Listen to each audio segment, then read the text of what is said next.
Muncul beberapa kejanggalan dalam kasus penembakan bos rental mobil Ilyas Abdurrahman pasca konferensi pers yang digelar TNI Angkatan Laut.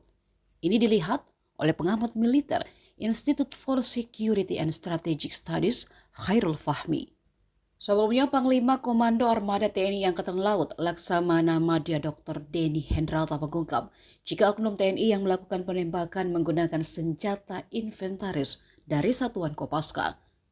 Khairul lalu mempertanyakan bagaimana senjata tersebut bisa digunakan di luar tugas resmi Sertu AA.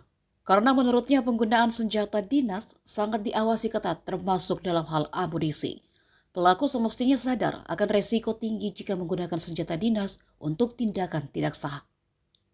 Lalu soal pelaku yang menurut Pangko Armada bukan bagian dari jaringan penggelapan kendaraan bodong, namun kenapa sampai harus menggunakan kekerasan bersenjata? Padahal, sebagai aparat, pelaku punya posisi yang cukup untuk menekan atau meminta pengembalian uang dari penjual atau penadah kendaraan tersebut.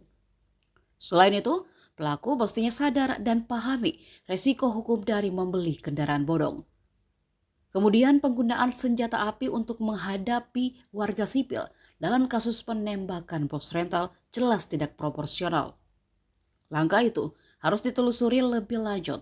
Apakah dilakukan secara spontan atau merupakan bagian dari tindakan yang sudah direncanakan?